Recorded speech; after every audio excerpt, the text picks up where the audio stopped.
अवधूत चिंतन श्री गुरुदेव दत्त श्री स्वामी समर्थ. तुम्हा सर्वांचं आपल्या चॅनलमध्ये खूप खूप स्वागत करते आणि आजच्या या नवीन व्हिडिओला सुरुवात करते.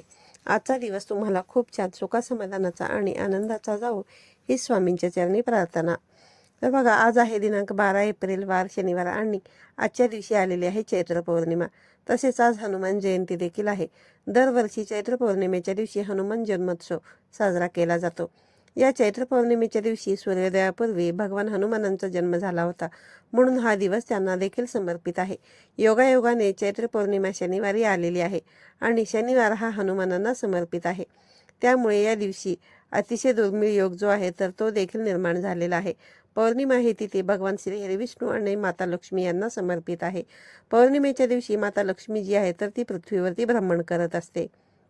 त्यामुळे या दिवशी पृथ्वीवरती ज्या सकारात्मक लहरी असतात तर त्या खूप जास्त प्रमाणामध्ये सक्रिय असतात आणि म्हणूनच धनप्राप्तीसाठी, लक्ष्मी प्राप्तीसाठी हा दिवस अतिशय महत्त्वाचा मानला जातो. या चैत्र पौर्णिमेच्या दिवशी हनुमान जयंती असल्यामुळे अनेक जण दिवसभर उपवास करतात आणि रात्री चंद्र पाहिल्यानंतर हा उपवास जो आहे तर तो सोडतात. याशिवाय भगवान विष्णूंच्या प्रती श्रद्धा व्यक्त करण्यासाठी, त्यांचा आशीर्वाद प्राप्त करून घेण्यासाठी सत्यनारायणची पूजा देखील आजच्या दिवशी केली जाते, म्हणजेच पौर्णिमेला केली जाते. या दिवशी पवित्र नदीवरती स्नान केले जाते, दान केले जाते. असं केल्याने मनुष्याच्या सर्व दुःखांपासून मुक्ती मिळते. तसेच या चैत्र पौर्णिमेला चैती पुनव असं देखील म्हटलं जातं. धार्मिक दृष्टीने हा दिवस जो आहे तर तो अतिशय महत्त्वाचा असल्यामुळे या दिवशी काही प्रभावी उपाय आणि सेवा देखील केल्या जातात. आज या व्हिडिओमध्ये मी तुम्हाला एक अतिशय प्रभावी असा उपाय सांगणार आहे. आज चैत्र पौर्णिमा व हनुमान जयंती या दिवशी तुम्ही काही नाही केले तरी देखील चालेल, पण संध्याकाळी कापुरासोबत तुम्हाला एक वस्तू जाळायची आहे. ही वस्तू जाळल्याने घरातील भांडणे, वास्तुदोष, पितृदोष, नजरबाधा नष्ट होऊन तुमचे दुःख, दारिद्र्य देखील नष्ट होईल. घराची, मुलांची, पतीची अगदी भरभरून अशी प्रगती होईल आणि घरात अखंड लक्ष्मी नांदेल. तर अशी कोणती वस्तू जी आहे तर ती तुम्हाला संध्याकाळी कापरासोबत जाळायची आहे. याबद्दलची संपूर्ण माहिती आज या व्हिडिओमधून मी तुमच्यासोबत शेअर करणार आहे. त्यामुळे तुम्ही हा व्हिडिओ स्किप न करता शेवटपर्यंत पाहत राहा. चॅनलवरती नवीन असाल तर नक्की सबस्क्राईब करा आणि असेच माहितीपूर्ण आणि नवनवीन व्हिडिओ पाहण्यासाठी बेल आयकॉनला क्लिक करा. तर बघा, हा उपाय जो आहे तर तो तुम्ही सायंकाळी 6 वाजल्यापासून ते रात्री 12 वाजेपर्यंत देखील कधीही करू शकता. परंतु अगदीच तुम्हाला शक्य असेल तर मग तुमच्याकडे वेळ आहे आणि तुम्ही जर घरीच राहणार असाल तर हा उपाय जो आहे तर तो सायंकाळी 6 वाजल्यापासून ते रात्री 9:30 वाजेपर्यंत करण्याचा जास्तीत जास्त प्रयत्न करा. जेव्हा सायंकाळी तुम्ही तुमच्या देवघरातील पूजा करणार आहात, दिवा लावणार आहात, सगळी पूजा अर्चा करून झाल्यानंतर तुम्ही सत्यनारायणाची पूजा जर करत असाल तर ती झाल्यानंतर तुम्ही हा उपाय जो आहे तो तुमच्या घरामध्ये करायचा आहे. त्या वेळेमध्ये जर शक्य झाले नाही तर मग तुम्ही रात्री 12पर्यंत जरी केलं तरी सुद्धा चालेल. पण नित्यनेमाने आपल्या घरामध्ये माता लक्ष्मीची पूजा जी आहे तर ती केली पाहिजे, असं धर्मशास्त्रामध्ये सांगण्यात आलेलं आहे. परंतु दररोज आपल्याला माता लक्ष्मीची पूजा करणे शक्य होत नसेल तर किमान प्रत्येक महिन्यामध्ये येणाऱ्या पौर्णिमेला तरी देवी लक्ष्मीची पूजा अवश्य करावी. ज्या घरातील स्त्री आज संध्याकाळी घरामध्ये हा उपाय आवर्जून करते त्या घरामध्ये नेहमी माता लक्ष्मी अखंड वास करत असते. आपल्या सर्वांनाच माहिती आहे की आपण दर पौर्णिमेला देवी लक्ष्मीचे पूजन करत असतो. त्यामुळे धनप्राप्तीसाठी, लक्ष्मी प्राप्तीसाठी, कुटुंबाची प्रगती होण्यासाठी, इच्छा मनोकामना पूर्ण होण्यासाठी हा दिवस अत्यंत महत्त्वाचा असा मानला जातो. जर तुम्हाला तुमच्या आयुष्यामध्ये आर्थिक अडचणींना सामोरे जावे लागत असेल, काहीतरी वारंवार आर्थिक अडचण तुम्हाला येत असेल किंवा तुमच्या घराची भरभराट होत नसेल, प्राप्त झालेली लक्ष्मी तुमच्या घरामध्ये टिकत नसेल किंवा मग व्यवसायामध्ये काहीतरी अडचणी येत असतील, व्यवसाय हा चांगला चालत नाही, त्यामध्ये तुमची वृद्धी होत नाही, यामुळे तुमच्या घरामध्ये पाहिजे तसा पैसा येत नाही किंवा कष्ट आणि मेहनत करून देखील तुमच्या घरामध्ये पैसा आला तरी तो टिकत नाही, काही ना काही कारणाने तो बाहेर जात असेल, म्हणजेच माता लक्ष्मी तुमच्या घरामध्ये जर स्थिर राहत नसेल. आता घरामध्ये लक्ष्मी नांदणे म्हणजेच फक्त पैसाच असतो का? तर नाही. घरामध्ये लक्ष्मी नांदण्यासाठी एक प्रकारची शांती, समृद्धी असणे देखील तितकेच गरजेचं असतं. घरामध्ये एकमेकांमध्ये प्रेम, एकोपा असणे हे एक आनंदाचं वातावरण असतं आणि एक सकारात्मकता असणं. तर हे बघा, सर्वच वातावरण जर आपल्या घरामध्ये असेल सकारात्मकतेचं तर मग यालाच आपल्या घरामध्ये लक्ष्मी नांदणे असं देखील म्हटलं जातं. जेव्हा सकारात्मकता आपल्या घरामध्ये असते तेव्हा तिथे लक्ष्मी स्वतःहून येत असते. काही दिवसांचे महत्त्व हे खूप जास्त असते आणि ते आपल्या पूर्ण प्रगतीवरती परिणाम करत असतो. त्यामुळे पौर्णिमेच्या दिवशी जे काही उपाय केले जातात तर ते कधीच वाया जात नाहीत आणि म्हणूनच आपल्याला हा उपाय जो आहे तर तो आपल्या घरामध्ये करायचा आहे. हा उपाय करण्यापूर्वी तुम्हाला सर्वप्रथम तुमच्या देवघरामध्ये जो दिवा तुम्ही नेहमी लावता तर तो लावून घ्यायचा आहे. घराच्या मुख्य दरवाजावरती एक दिवा हा प्रज्वलित करायचा आहे आणि यानंतर तुम्हाला या उपायाची सुरुवात करायची आहे.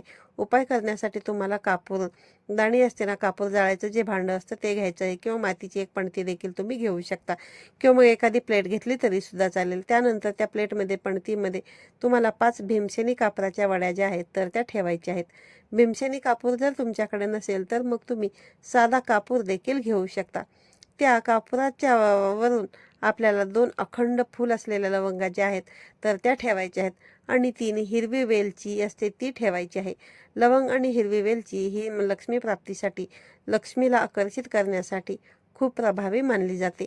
यानंतर आपल्याला आपल्या उजव्या हातामध्ये थोडेसे काळे तीळ जे आहे तर ते घ्यायचे आहेत आणि एक चिमूटभर काळे तीळ देखील घ्यायचे आहेत आणि हे काळे तीळ आपल्या घरातील प्रत्येक व्यक्तींवरून डोक्यापासून ते पायापर्यंत 7 वेळा उतरवून घ्यायचे आहेत.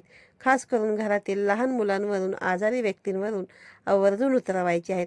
यानंतर आपल्या घराच्या मुख्य दरवाजावरून 7 वेळा हे काळे तीळ जे आहेत तर ते उतरवून घ्यायचे आहेत आणि यानंतर चिमूटभर काळे तीळ देखील तुम्हाला त्या कापरावरून टाकायचे आहेत आणि एक चिमूटभर काळे तीळ घ्यायचे आहेत आणि वेगवेगळे काळे तीळ तुम्हाला घेण्याची गरज नाही. यानंतर हा जो कापूर आहे तर तो आपल्या देवघरासमोर प्रज्वलित करायचा आहे.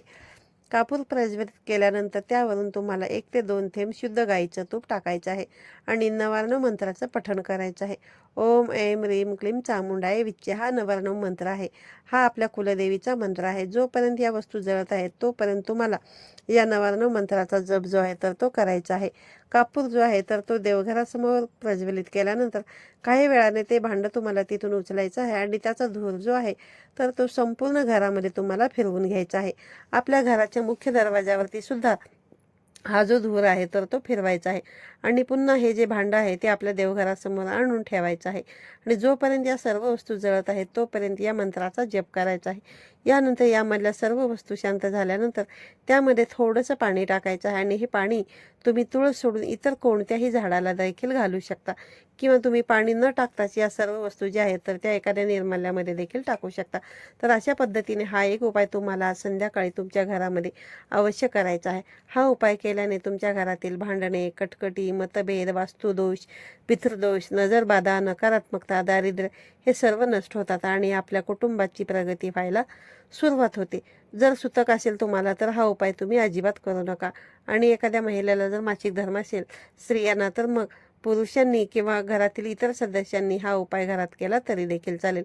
परंतु तुम्हाला न चुकता हा जो उपाय आहे तर तो आज संध्याकाळी तुमच्या घरामध्ये करायचाच आहे.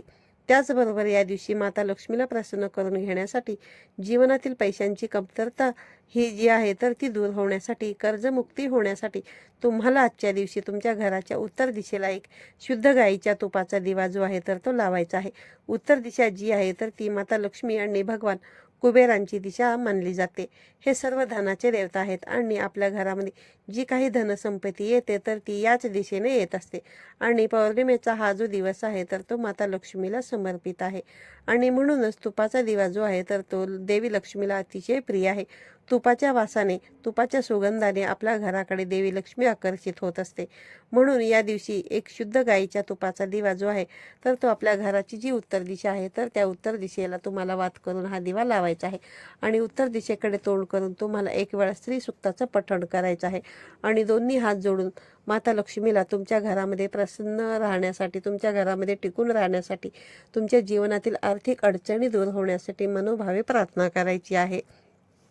आणि हा दिवा देखील आपल्याला सायंकाळी 6 वाजल्यापासून ते रात्री 9:30 वाजेपर्यंत ही जी वेळ आहे त्याच वेळेमध्ये लावायचा आहे. त्याचबरोबर जर तुम्हाला कोणत्याही कामामध्ये यश मिळत नसेल, तसेच तुम्हाला सतत वारंवार दवाखाना चालू असेल, तुमच्या घरातील एखादी व्यक्ती सतत आजारी राहत असेल किंवा तुम्हाला सतत अपयशाचा सामना करावा लागत असेल, तर आजच्या दिवशी तुम्ही काय करू शकता की एका भांड्यामध्ये तेल घ्यायचं आहे. मोहरीचं, तिळाचं कुठलंही तेल तुम्ही घेऊ शकता आणि त्या तेलामध्ये तुम्हाला तुमचा चेहरा पाहायचा आहे. आणि यानंतर तुम्हाला हे जे तेल आहे तर ते तुम्हाला हनुमानांना जाऊन अर्पण करायचं आहे. आणि यानंतर दोन्ही हात जोडून तुम्हाला तुमच्या आयुष्यामध्ये ज्या काही अडचणी आहेत तर त्या दूर होण्यासाठी मनोभावे प्रार्थना करायच्या आहेत. तर अशा पद्धतीने हे छोटे छोटे उपाय जे आहेत तर ते तुम्हाला आजच्या दिवशी चैत्र पौर्णिमेला आवर्जून करायचे आहेत. व्हिडिओ तुम्हाला आवडला असेल तर व्हिडिओला लाईक करा, शेअर करा. पुन्हा भेटूया अशाच एका नवीन आणि माहितीपूर्ण व्हिडिओमध्ये. तोपर्यंत सर्वांना श्री स्वामी समर्थ.